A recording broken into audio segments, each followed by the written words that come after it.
Muy buenas tardes, tengan todas y todos, en nombre de la Universidad Autónoma de Yucatán, a través de la Casa Editorial Wadi y la Feria Internacional de la Lectura Yucatán, les damos la bienvenida a la presentación del libro Amarrando los Saberes, Resiliencia en el Habitar la Casa y el Territorio Maya, de los autores Aurelio Sánchez Suárez, María Dolores Cervera Montejano, Jorge Victoria Ojeda y María Teresa Castillo Borghetti, una publicación de la Casa Editorial Wadi.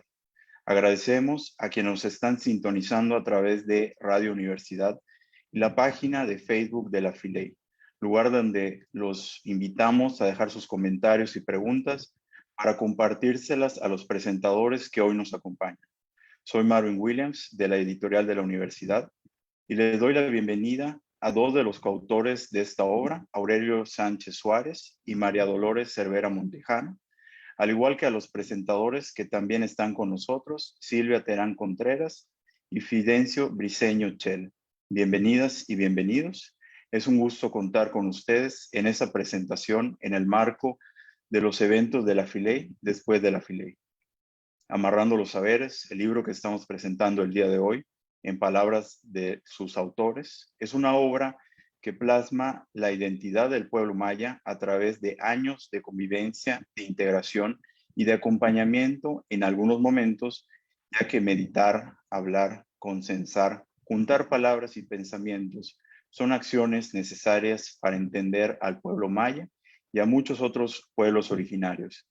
Es en este proceso donde estableció un diálogo de saberes con las dos comunidades mayas con las que se convivió por más de 3 años. Los autores destacan las ideas, las acciones, el espacio y el territorio de estas comunidades en un intento de caracterizar la cosmovisión de estas sociedades, plasmándolos en esta obra bilingüe maya-español. Empezamos esta presentación dándole la palabra a Silvia Terán Contreras, quien es egresada de la Escuela Nacional de Antropología e Historia, es licenciada en Etnología y maestra en Antropología Social. Actualmente es investigadora en la Dirección de Patrimonio y Cultura de Sedeculta, Yucatán.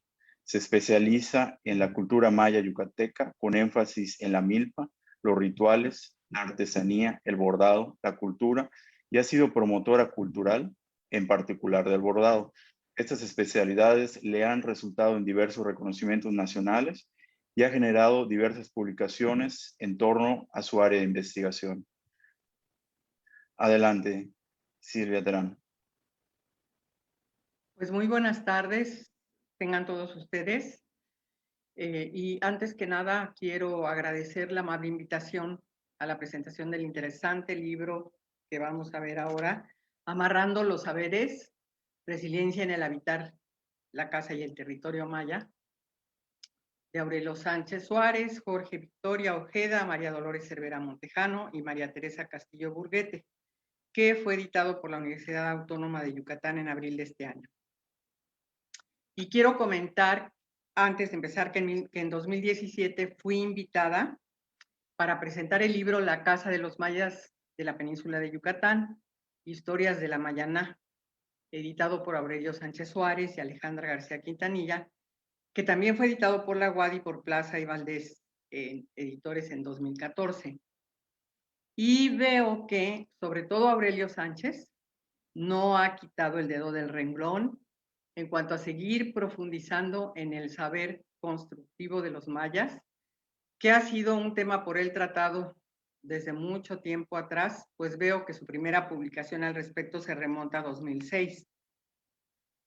Y quiero felicitar a Aurelio por su perseverante camino recorrido en este tema y por la profundización que en el mismo ha logrado al encontrar el vínculo articulatorio del saber constructivo maya con la cultura maya toda, como lo refleja en las reflexiones que vierte tanto en el texto inicial que abre la puerta de entrada al libro, como en el texto de amarre final del libro, como ellos dirían, en esta teoría de los amarres, que de alguna manera es lo que vemos en este libro. Y habiendo dicho esto, como se acostumbra a decir ahora, paso a describir el contenido del libro. Contiene 5 escritos en maya y en español, distribuidos en 330 páginas, incluyendo índice y referencias. Siendo el primero un capítulo introductorio de Aurelio Sánchez Suárez al tema y al libro, seguido por 3 capítulos que se refieren, el primero, el de Jorge Victoria, a la historia del saber constructivo maya. Y el segundo, el de María Teresa Castillo Burguete, que muestra el modo de celebrar y organizarse y de cómo se articulan o amarran 2 espacios, la casa y el templo. Esto se hace en Nuquini y en Maní, que son las 2 comunidades que en general en todos los autores donde hicieron la investigación. El capítulo tercero de María Dolores Cervera Montejano describe cómo se realiza la compleja transmisión de conocimiento intergeneracional y de su dependencia de escenarios de aprendizaje y de una lengua actualmente en riesgo, las 2 cosas. Y por último, la interesante conclusión de Aurelio Sánchez Suárez, que nos sintetiza la filosofía que encierra el habitar la casa maya, los retos que están enfrentando los guardianes de este saber, tanto material como inmaterial, y el papel de las mujeres en esta forma de vivir, de pensar, de celebrar y de transmitir los saberes, dicho en términos del propio autor, siendo aspectos que ejemplifican la resiliencia maya y la fortaleza para enfrentar el futuro. Cuestión que, por cierto, también depende, dice él, pues de una sociedad intercultural y capaz de reconocer al otro para vivir en un amarre armónico, agregaría yo, aprendiendo de la filosofía que transmite el libro.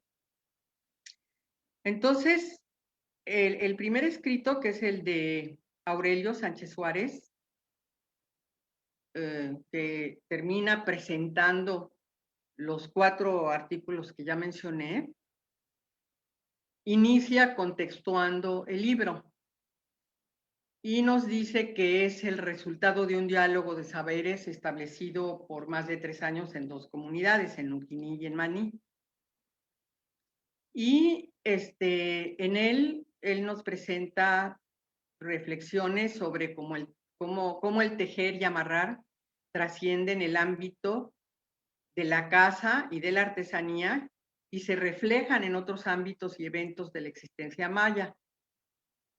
Él pone varios ejemplos, puede ser, pone como ejemplo el Hetzmek, o pone, por ejemplo, la sobada, ¿no?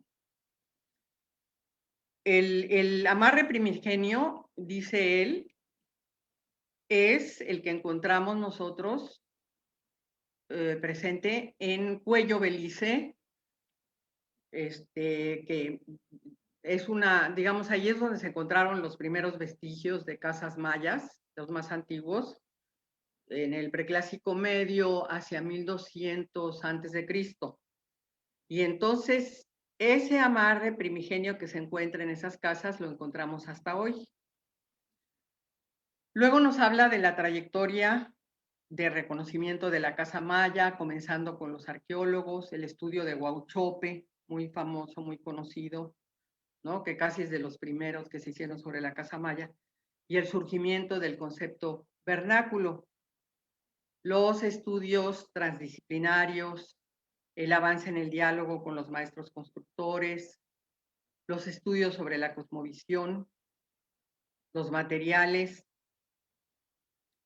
y el deterioro que ha implicado por ser definida como choza. Él, digamos, le da muchísima importancia y creo que con toda razón, lo mismo los otros autores y digamos, hay una corriente importante que responsabiliza en cierta manera de todos estos procesos, entre ellos en la erosión, digamos, de la erosión en general de la cultura maya y en particular de la casa maya, pues el papel que ha jugado el colonialismo, sobre todo, ¿no? El colonialismo que ha,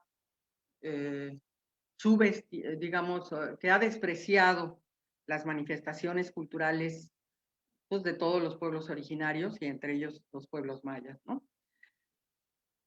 Digamos, este sería como pues un elemento muy central para explicar por qué muchos de los otros procesos que también producen tanto materiales como ideológicos que causan la crisis de la Casa Maya, pues están precisamente contenidos en este concepto que nació, pues obviamente con la colonización, ¿no? Luego nos habla de los saberes que convergen en varias esferas patrimoniales definidas por la UNESCO para catalogar el patrimonio cultural inmaterial de la humanidad y de cómo, a pesar de que en México en 2009 se ratificó la Carta del Patrimonio Vernáculo construido, la destrucción ha seguido y le atribuye un papel esencial a la Secretaría de Desarrollo Agrario por la aplicación del FONDEN, ¿no? Aunque el principal motivo pues es esta subvaloración colonial que decimos.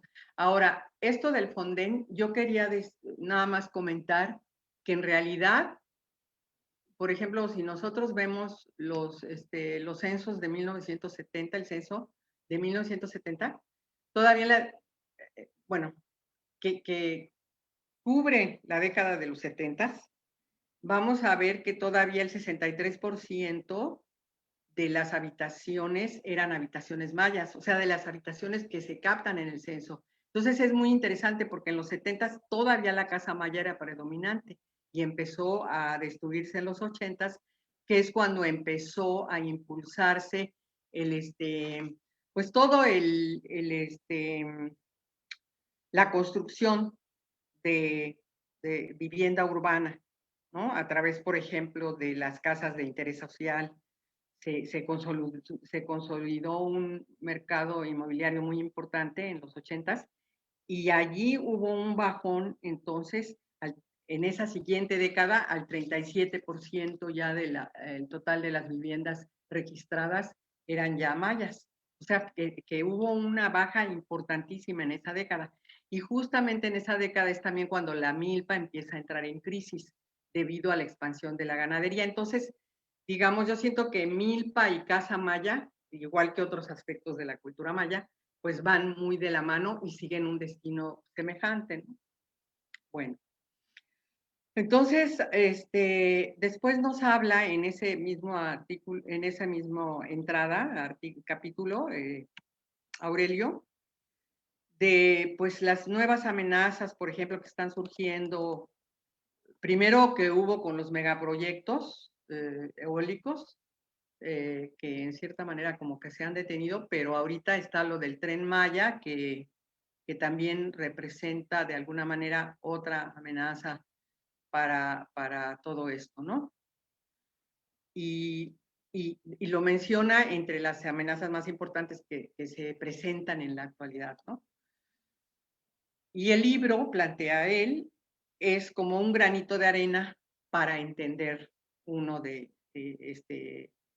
el saber, para entender el saber de la construcción maya tradicional, que es uno de los saberes importantes que se están perdiendo entre los múltiples saberes que esta cultura ha conservado por mucho tiempo, ¿no?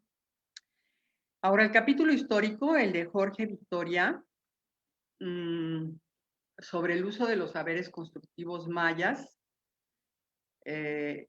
habla de ellos desde los tiempos antiguos hasta la actualidad. Y es muy interesante porque nos describe con base en fuentes coloniales y en otros documentos, siempre fuentes primarias, procura él, el devenir de los saberes constructivos desde tiempos precolombinos hasta el presente, ¿no? Entonces él empieza con la casa maya y desde la época prehispánica, digamos, y cómo se aplicó este conocimiento posteriormente ya en la colonia a otros tipos de estructuras como las ramadas, ¿no? Para las capillas abiertas, o las vigías que se ponían en los puertos para vigilancia, y los ruedos para las corridas, que fue algo importantísimo que introdujeron los españoles al introducir el ganado. Es muy interesante cómo se asimila esta producción a, a la lógica maya, lógica productiva maya, y cómo entonces entra digamos, mayanizándose también la forma de manejar al animal, y surge un dueño del ganado que es Juan Tul, ¿no? Y entonces, en todos los pueblos mayas prácticamente hubo ganado, hubo corridas que se hacían pues para festejar a los santos patronos y que siguen hasta la fecha, ¿no? Como ellos lo plantean. Y Victoria nos dice que pudiera ser este grupo de los palqueros, que son los que en conjunto, en colectivo, hacen los tablados, podría ser un grupo privilegiado especializado en este tipo de saber, ¿no? Después, el capítulo que sigue es el de María Teresa Castillo Burguete, que se llama Aprender sobre el deber y el hacer, el ambiente construido, social y físico de las fiestas patronales. Teresa Castillo analiza con un enfoque etnográfico el ambiente construido para la fiesta patronal en dos comunidades, en estas dos comunidades que siempre fueron el objeto de estudio de este libro, ¿no? Digamos, fueron las que fueron investigadas, y este libro es resultado del estudio que se hizo en ellas dos durante 3 años, ¿no? Nunquini y Maní. Y dice ella entonces, digamos, plantea los resultados con los aprendizajes que conlleva el, digamos, el construir este ambiente para la fiesta patronal. Ella se refiere a la fiesta de San Diego, que es la que se festeja en Nunquini, y a la fiesta de la Virgen de la Asunción, que se festeja en Maní. Y la festividad, dice ella, se construye con componentes civiles y religiosos que establecen un diálogo para acordar los espacios de convergencia de la fiesta. Y en ella se observan lo que ella llama marcadores fijos y semifijos que forman el ambiente festivo del que la gente aprende y mantiene en su memoria, ¿no? Entonces se entiende, en la medida en que ella va describiendo cómo se desarrolla la fiesta, se entiende que los marcadores fijos y los semifijos, digamos, son como espacios que la gente identifica, pues, es decir, que ya están vinculados a la fiesta, aunque no completamente, porque no siempre hay fiesta, o espacios que se recrean para la fiesta en un momento dado, como puede ser la construcción misma del tablado en el centro, donde normalmente allí no hay un ruedo, pero en un momento dado se construye, ¿no? Ese ruedo. Entonces, es muy interesante ver la descripción de los espacios que intervienen en la fiesta y cómo se transforman para ir construyendo el escenario de la fiesta. Es importante allí, en lo que ella describe, el papel de los palqueros que construyen el ruedo y las distintas formas de participación de ellos en la fiesta, ¿no? Pero también se ve la participación de los sacerdotes, o sea, de los distintos actores que intervienen, de las autoridades, de los sacerdotes, de las familias, sobre todo los feligreses, que son los que son más interesados en que se realice la fiesta, de los palqueros, de los gremios, de cómo se integran y desintegran los espacios que intervienen en la fiesta, volviéndose públicos, varios que son privados, ¿no? En un momento dado, porque como son las casas, por ejemplo, donde se realiza el gremio, es un espacio privado normalmente, pero a la hora de la fiesta se vuelve un espacio público donde todos pueden llegar, ¿no? Y luego también nos habla de algo interesante que ocurrió allá en Maní, que por la intervención de Fomento Cultural Banamex, por petición de un párroco para la restauración del convento, esto dio pie a que Fomento Cultural Banamex interviniera para cambiar el lugar del ruedo al barrio de la Candelaria en Maní. Y bueno, los problemas que ha provocado esto, porque de ser un espacio integrado a la fiesta, de pronto se desintegró y ahora quedó separado completamente, ¿no? Y en la descripción que hace Teresa, ella también va dando algunos elementos de los cambios que se realizan allí por intervención de los cerveceros, o sea, cambios que se van dando en la concepción de la propia fiesta y de la corrida, ¿no? Y al final incluye un cuadro muy detallado donde están, digamos, todos los eventos que conforman las dos fiestas que ella observó en Unquini y en Maní, con día, hora, actividad, lugar de realización, el tipo de lugar donde se realizó, si era civil o religioso, y el acceso si era libre o se cobraba, ¿no? O se cobra. Está interesante ese cuadro que ofrece. Ahora, el capítulo que sigue, está en mi voluntad aprender, está en mi voluntad amarrar, de María Dolores Cervera Montejano.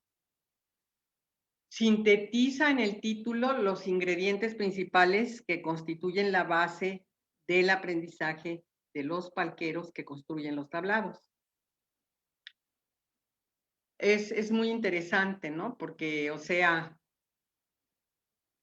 la voluntad de aprender y la voluntad de amarrar son los elementos por los cuales un palquero en un momento dado aprende y se compromete a seguir el camino de palquero. Sus preguntas fueron y constituyen cabezas de subcapítulos, digamos. Dice, ¿se enseña o se aprende a amarrar? ¿Quiénes aprenden a amarrar? ¿Por qué a algunos les gusta y por qué a otros no? ¿No? Entonces, estas preguntas, de alguna manera, digamos, una de ellas es, su respuesta es la que forma parte del título que ella pone, ¿no? Al capítulo. Y pareciera por la descripción que hace Dolores, y luego ya bueno, se confirma en realidad, que ni se enseña ni se aprende como dos esferas de la pedagogía separadas, sino que se enseña, aprende en una dinámica de aprendizaje diferente, donde la observación profunda permite amarrar en los ojos y en la memoria lo que se ve en el que está aprendiendo, y donde el que enseña, entre comillas, aprende y enseña, lo estoy poniendo entre comillas, donde el que enseña solo hace lo que tiene que hacer e indica y corrige dónde tiene que hacerlo en una pedagogía maya, ¿no? Después, en lo que ella le llama el segundo amarre, a ese subcapítulo, en el mismo tenor que Aurelio conecta los saberes constructivos con la apropiación del territorio, el respeto al monte, y nos dice que dichos saberes, originados en la construcción de la casa de guano, son mantenidos por una pedagogía propia, observar y participar en una labor colectiva con papeles diferentes, donde unos observan y otros aprenden, unos observan y aprenden y otros hacen y guían. Los que observan y aprenden lo hacen porque es su voluntad y su destino. Pero ella señala que hay otros escenarios que son necesarios para que esto se pueda realizar, esta forma, esta pedagogía maya que se realiza entre los que aprenden a amarrar y los que enseñan a amarrar. Digamos, no podrían hacerlo si no hubiera otros escenarios como el monte, el solar, la familia, la comunidad, porque allí es donde se observa y se pregunta sobre cuáles son las maderas que se utilizan, qué características tienen estas maderas, para qué sirven, cómo se manejan, ¿no? Y así también dice ella, con esa misma pedagogía, se aprenden las labores del hogar, como lavar, crear animales de solar, vestirse, bañarse o controlar esfínteres. Ella se basa, digamos, esta metodología que ella utilizó en un señor Rogoff y que le llama a esta pedagogía aprender por medio de observar y acomedirse en las actividades de la familia y la comunidad. Está muy bonito el artículo, el capítulo está muy bien escrito y con mucha sencillez, con mucho detalle, va viendo uno cómo aprenden, cómo enseñan, y creo que es una aproximación muy bonita, ¿no? A esta pedagogía maya. Y también ella nos habla de cómo todo este conocimiento en realidad se está erosionando también y obviamente basado sobre todo en el desprecio que ha habido a esta forma de conocimiento, a estas casas, ¿no? A estos tablados, a toda esta, digamos, obra constructiva tradicional que ha sido, que ya no es y no ha sido tan apreciada, más bien ha sido despreciada. Y se mantiene por los palqueros, dice ella, pero los mismos palqueros dicen que no es lo mismo amarrar un palco que amarrar una casa. Y bueno, el saber respecto a los amarres de las casas se está perdiendo más velozmente, ¿no? Luego, algunos enemigos, digo yo, que menciona ella, son, por ejemplo, para esto de los tablados, de que sigan persistiendo, perviviendo este saber constructivo de los tablados. Está en los palcos portátiles de metal, la urbanización y el uso del espacio público que desplaza los tablados del centro a la periferia, como fue el caso que comentamos que ocurrió en Maní. Y la injerencia de empresarios taurinos y de las compañías cerveceras, ¿no? Porque todo esto está transformando lo que era la antigua corrida maya, con un profundo contenido religioso de sacrificio a Huantul, se ha ido, digamos, se ha ido transformando en corrida de toros y entonces las corridas de toros además ya están prohibidas por asociaciones protectoras de los derechos animales y ya más recientemente ella comenta que también hay la prohibición de la entrada de niños, que la Fundación Franz Weber ha impulsado, y entonces, ¿cómo? Pues ya no pueden ir todas las familias a la corrida, ¿no? Entonces hay una serie de problemas que están apareciendo y que incluso ya, digamos, no solo está desapareciendo la corrida tradicional, sino hasta la corrida de toros que la ha sustituido en cierta manera, ¿no? Este capítulo de Dolores termina dando agradecimientos personales a todos los niños y los palqueros y las niñas, las personas que le ayudaron en sus observaciones que son muy interesantes. El capítulo concluyente de Aurelio Sánchez, que se llama La sabiduría para amarrar la casa. Bueno, en realidad es un poco parecido al primero, es muy filosófico, habla mucho de la cosmovisión maya y de cómo, digamos, la casa maya está,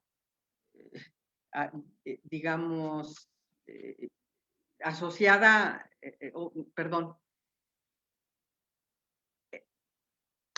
es que aquí, yo ya me perdí en el aspecto de que él plantea de manera sumamente interesante que el Popol Vuh es, digamos que allí en el Popol Vuh está escrito o cómo de alguna manera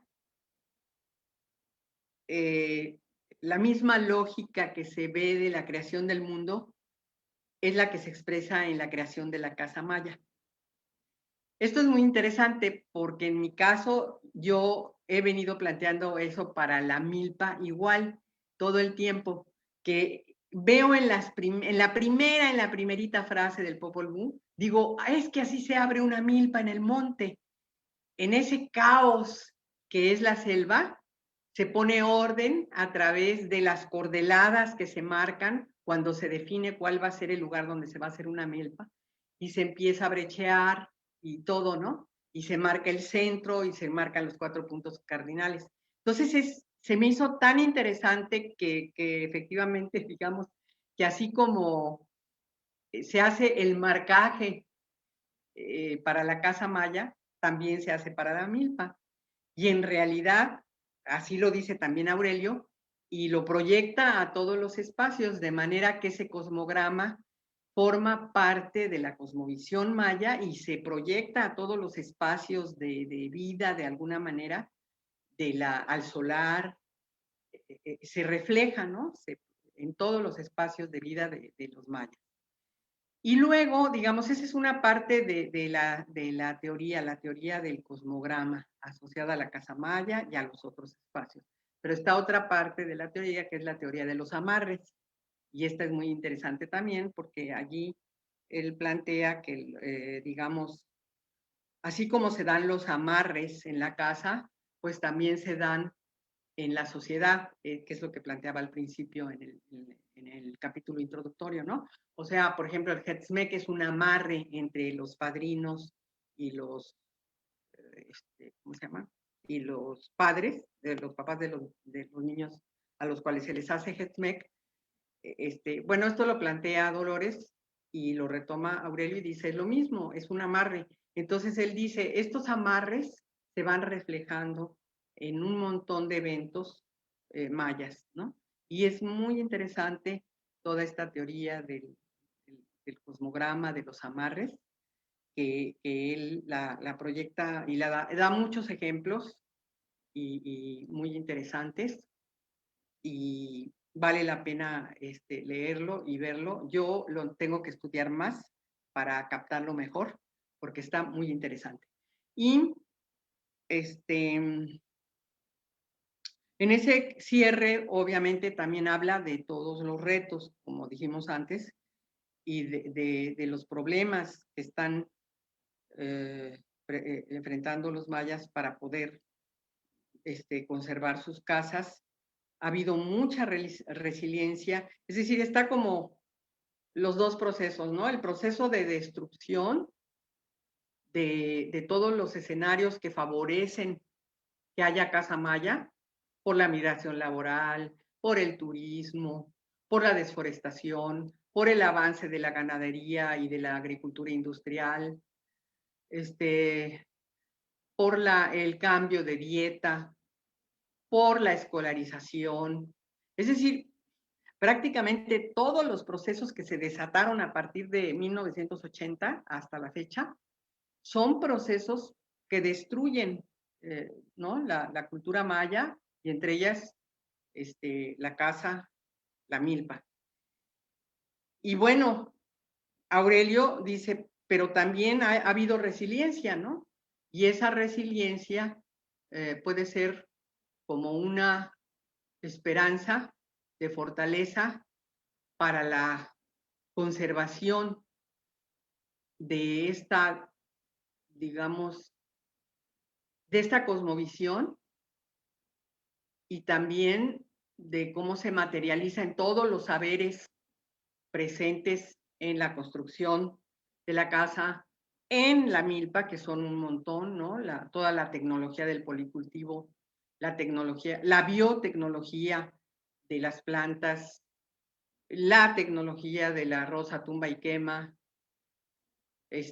todo el conocimiento en que se basa ecológico, la tipología de suelos, la tipología de nubes, la tipología de lluvias, el conocimiento de la sucesión vegetal.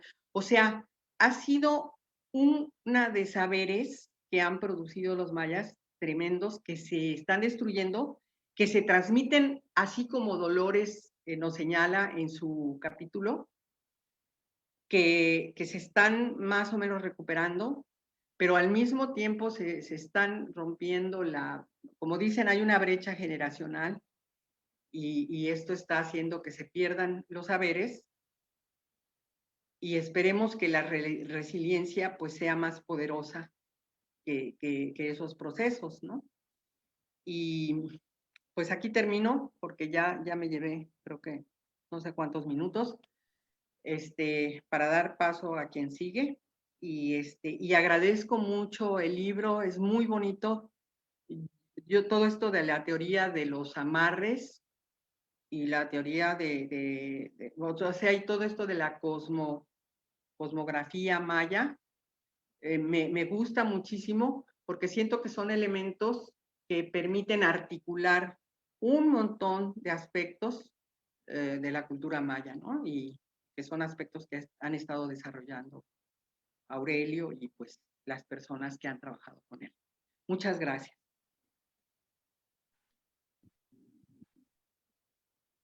Muchas gracias a usted por su análisis tan puntual en torno a la obra Amarrando los Saberes Mayas, el libro que hoy estamos presentando. Tenemos algunas felicitaciones que llegaron a través del Facebook de la Filey, como de Roxana Viana, en donde felicita a todos los autores el gran esfuerzo que han realizado. Aurora Correa Beltrán, de igual manera. David Davicho les manda un fraternal abrazo tanto al doctor Aurelio Sánchez como a la maestra Silvia. Felicitaciones, respetos por José Pepete Avilés, Gabriela Martínez, Linda Pech, Rocío Ruénes Morales, en donde felicita, repito, la gran labor que han venido realizando, ¿no? Y que se ve los frutos de su trabajo a través de esta publicación. Bien, continuamos con el comentarista Fidencio Briceño Chel, quien es lingüista, académico, investigador, traductor, editor y locutor maya, licenciado en Lingüística y Literatura por la Universidad Autónoma de Yucatán, maestro con especialidad en Lingüística por la Escuela Nacional de Antropología e Historia, doctor en Lingüística Antropológica por la Universidad Nacional Autónoma de México y actualmente profesor investigador del INA Yucatán. Adelante, por favor. Nivola altechmadri, nivola shantitulaka le tanawikesh, le utzabal kahot bile, le malob analtea, le hatzuz analtea, yetel shan yashe ikatintza, u nivola lintitulaka el macho takpahob, utelo pastelo tziptal le analtea.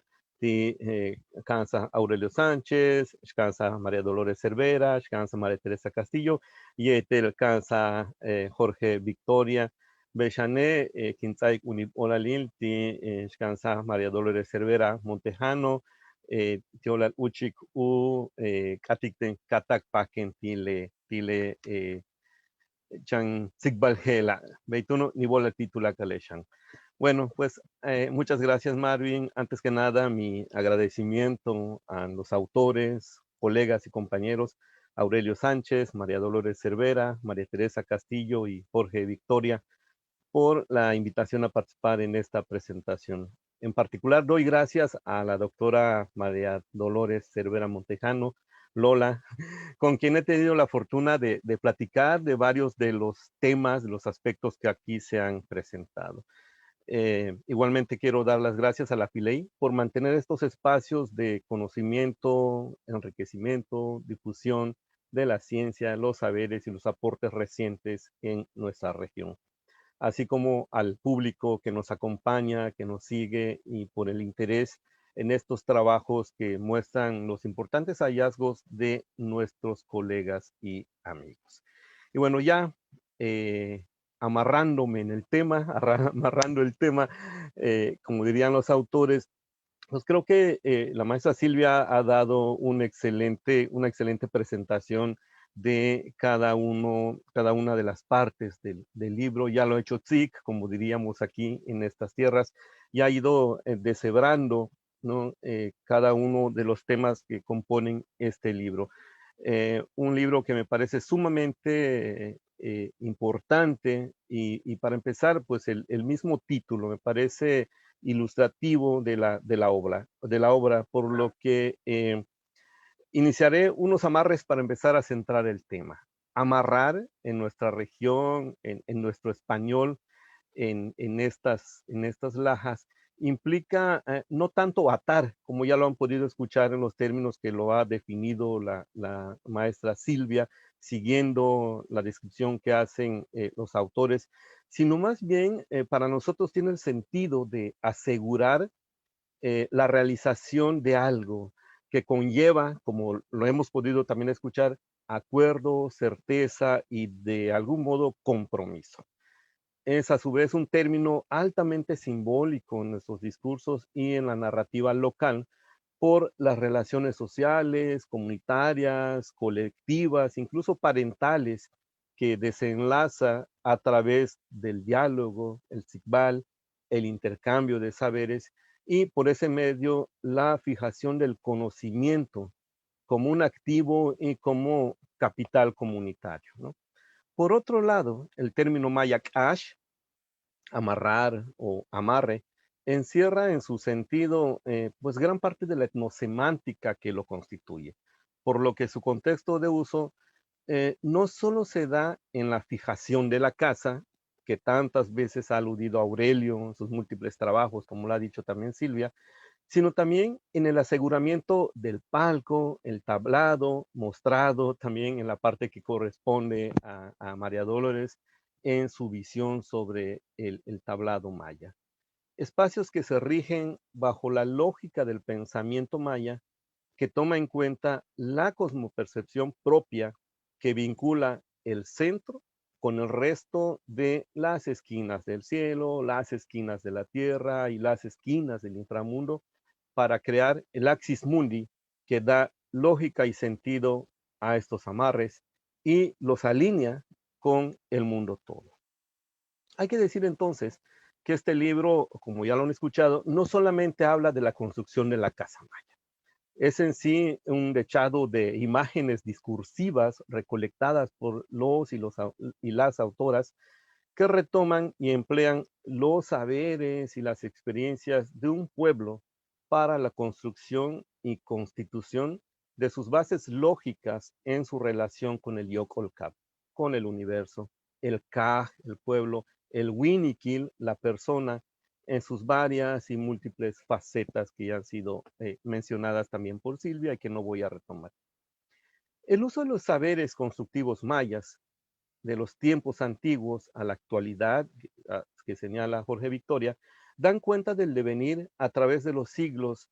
Este tipo de saberes ha tenido su aplicación desde tiempos precolombinos, su continuación después de la conquista y el afianzamiento de la vida colonial e independiente en la región peninsular yucateca hasta el presente.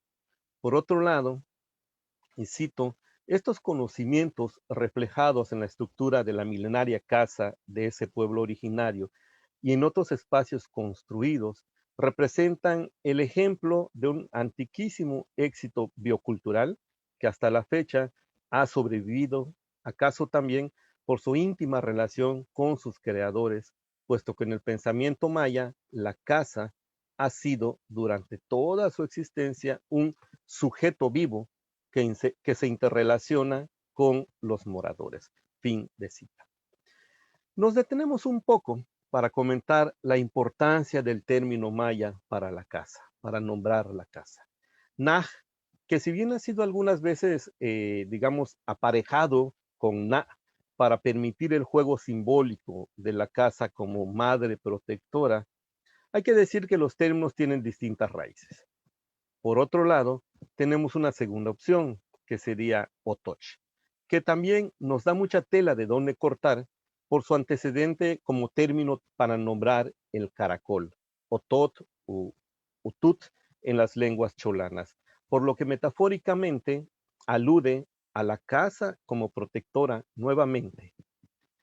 Por otro lado, también Jorge Victoria menciona que es notorio que el glifo para casa, en parte, es un carapacho de tortuga, analogía de cobertura, protección, hogar, lo cual lo convierte en un elemento simbólico muy importante en la relación metonímica, caracol, carapacho, tortuga, casa.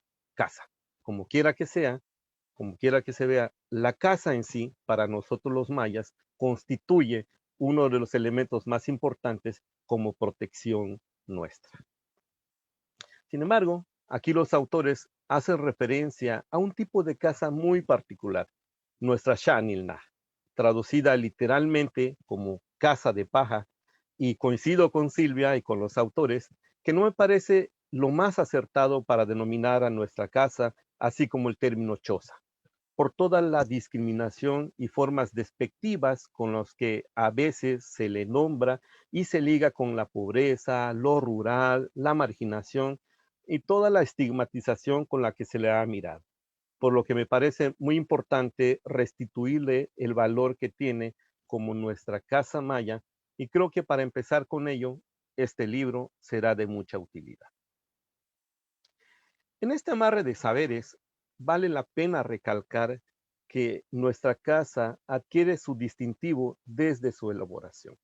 Como lo mencionan los autores, y señalo que no solemos usar el término construcción, porque nuestras casas se paran, kuakunsal, se levantan, se amarran, kukashal, en lo que insisten mucho los autores de este libro. Por ello, cobra importancia el acto de amarrar junto con la relación con la naturaleza, que implica como primeros pasos saber elegir qué tipo de maderas son las adecuadas para cada una de las partes constitutivas de la casa, experiencia que se adquiere de generación en generación, y así, al paso del tiempo, se especializan los amarradores de casa, lo cual, como dicen los autores, está cada vez más en riesgo, desgraciadamente. En su elaboración, no solo están la técnica constructiva y el uso y selección de materiales, sino también el pensamiento cosmogónico del pueblo originario. En su constitución se le da vida a la casa, se convierte en un ser vivo, por lo que adquiere una relación diferente a la que se le da, por ejemplo, o a la que se tiene con las casas de mampostería.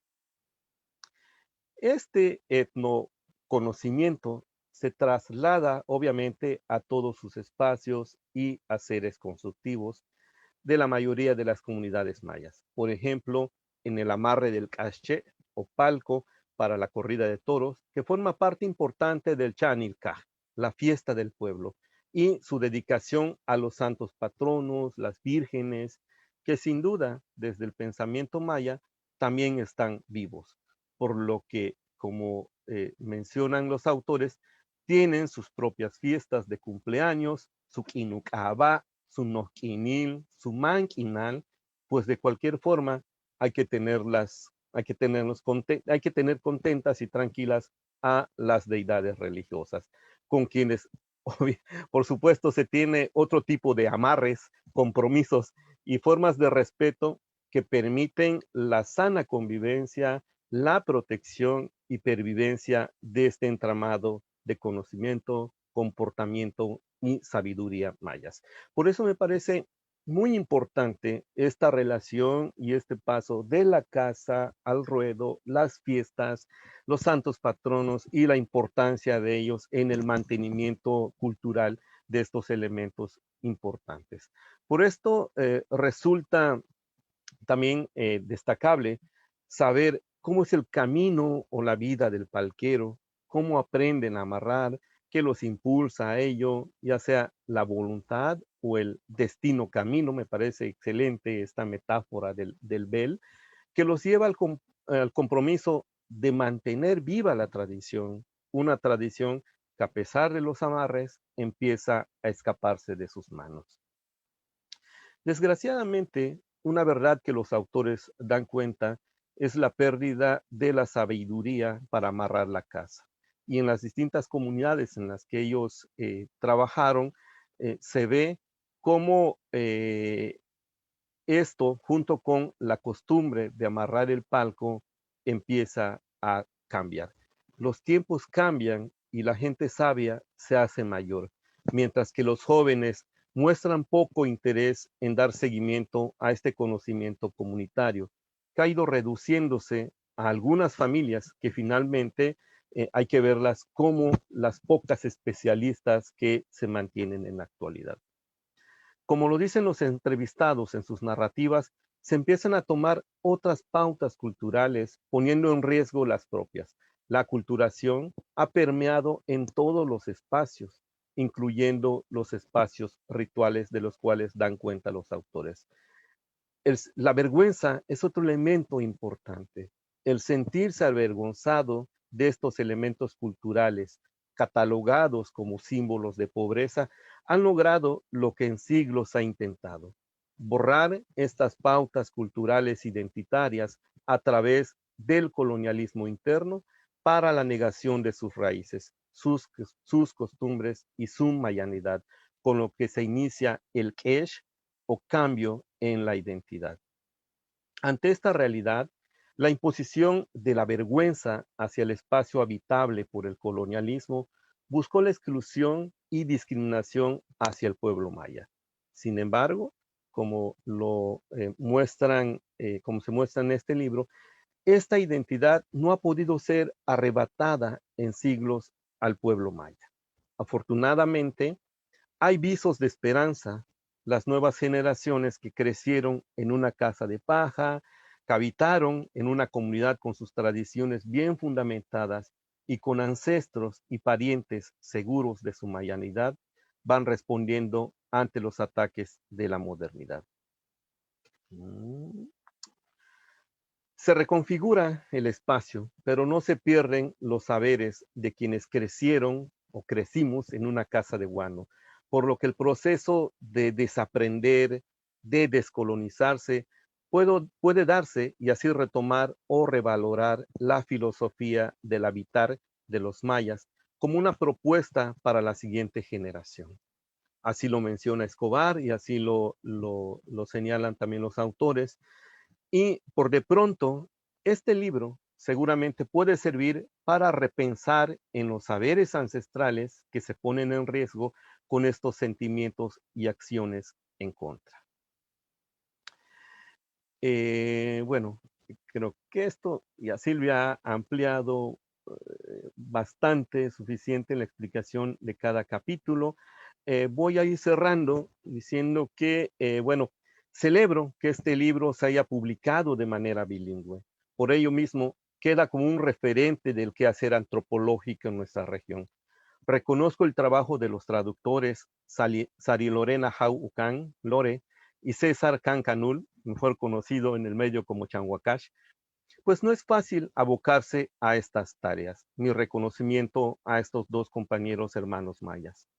Solo tengo que decir nuevamente que para un total cumplimiento de los derechos lingüísticos falta mayor profesionalización y reconocimiento a la labor de los traductores y darle el mismo estatus a los traductores en lenguas que a los traductores en lenguas extranjeras. Si bien me congratulo de ver el libro también en maya, pero queda un negrito en el arroz. Hace falta mayor acompañamiento para la gestión profesional del trabajo del traductor.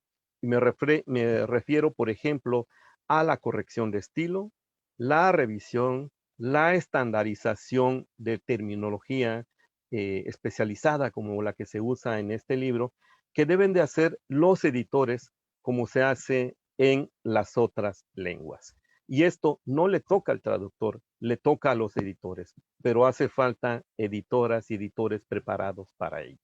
Sin embargo, creo que este libro muestra grandes avances para ese reconocimiento y para este planteamiento de hacer de Yucatán un estado bilingüe. Pero no quiero ser aguafiestas. Cierro este punto y concluyo diciendo que hoy por hoy debemos esperar más obras de este calado. Felicito a los autores, felicito a la UADY por esta edición y recomiendo la lectura de este importante libro que puede servir para despertar conciencias, pero también para generar modelos de pensamiento que se basen en nuestras raíces patrimoniales y aporten para su amarre, su permanencia y obviamente su resiliencia. Nibol Altech, muchas gracias. Buenas tardes. Muchas gracias, doctor Fidencio, por sus valiosas palabras. Bien, nos quedan 5 minutos para poder respetar el horario que nos marca la feria y los siguientes eventos que continúan, ¿no? Nos quedan las palabras de los coautores, de la coautora de la obra que estamos presentando el día de hoy, Amarrando los Saberes, Resiliencia en el Habitar la Casa y el Territorio Maya. Para ello, empezamos dándole la palabra a María Dolores Cervera Montejano, quien es profesora del Departamento de Ecología Humana de la Unidad de Mérida, del Centro de Investigaciones y Estudios Avanzados del Instituto Politécnico Nacional. Cuenta con el doctorado en Neurociencias del Comportamiento en Boston University, Estados Unidos, y es egresado del Programa de Estudios Avanzados en Desarrollo Sustentable y Medios de Ambiente del Colegio de México y Fellow LEED. Esto es un pequeño fragmento de sus muchos logros académicos, pero le repito, igual por cuestiones de tiempo, de que ya tenemos solo 5 minutos, pues la manera de cierre para poder escuchar sus palabras, tanto de ella como del doctor Aurelio Sánchez. Pues bueno, adelante.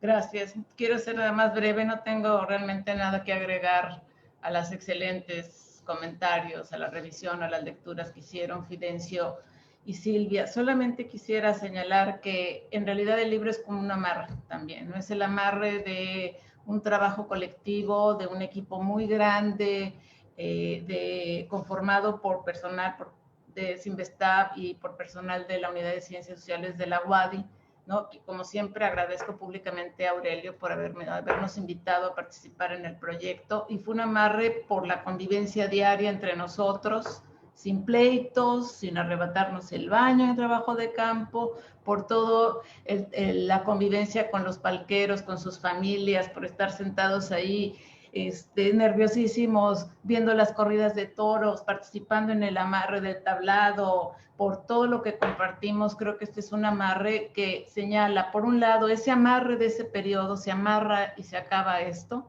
pero al mismo tiempo abre el camino a desamarrar para continuar trabajando y aprendiendo un poco, tratando de que de que esté en nuestro rol continuar este camino. Gracias.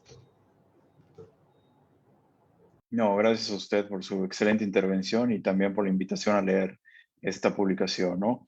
Ya para cerrar, continuamos cediéndole la palabra a nuestro coautor, Aurelio Sánchez, que es profesor investigador de la Unidad de Ciencias Sociales del Centro de Investigaciones Regionales de la UADY. Entre sus líneas de investigación, pues tenemos que abordar temas sobre la preservación del patrimonio cultural, biocultural, paisaje cultural, patrimonio vernáculo, territorios, saberes y cultura maya. Adelante, por favor. Gracias, maestro Marvin, por gestionar esta presentación en este evento, la FILEI después de la FILEI.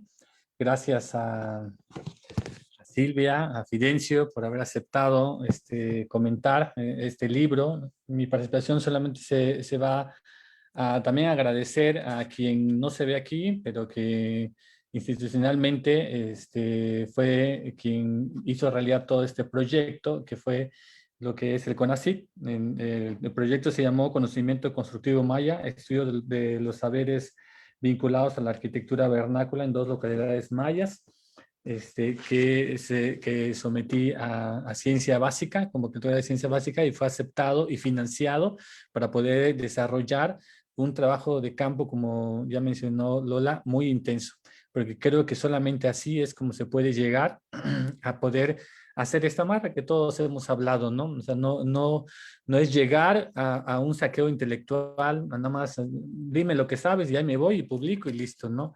No, es un proceso en el que convivimos y contribuimos también con la comunidad, retribuimos en todo lo posible en acciones que salen fuera del libro, fuera del proyecto, y en esta relación con las 2 comunidades para apoyarlos también en sus procesos diarios que enfrentaron, ¿no?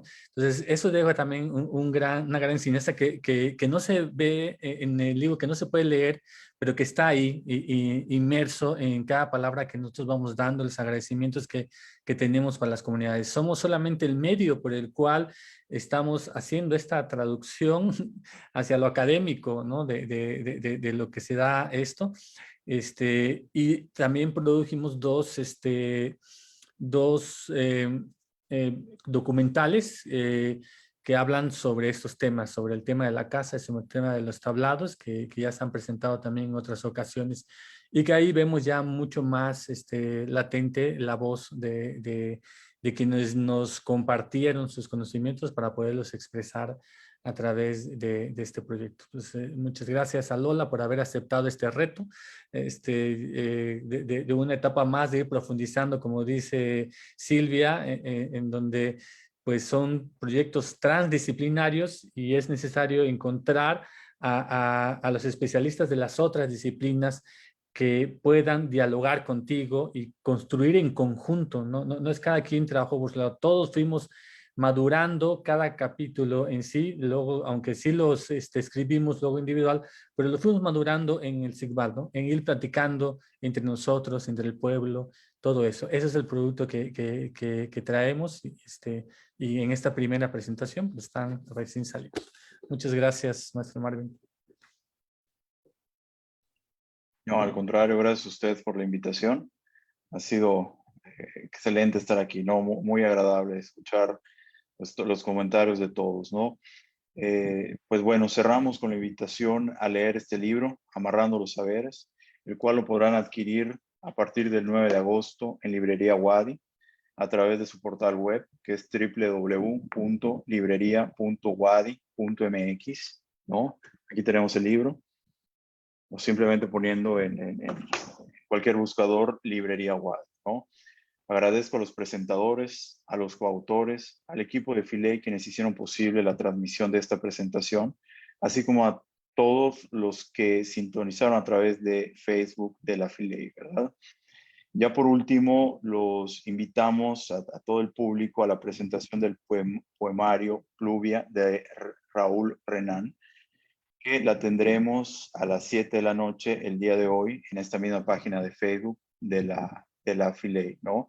Y de igual manera, el día miércoles 7 de julio, en punto de las 6 de la tarde, tendremos la presentación del libro Del texto al pretexto, hay mucho contexto, de la editorial de la Wadi, evento que también se transmitirá a través del Facebook de la Filey. Listo, pues muchísimas gracias a todos. Fue un gusto verlos por aquí. Nos vemos, hasta luego.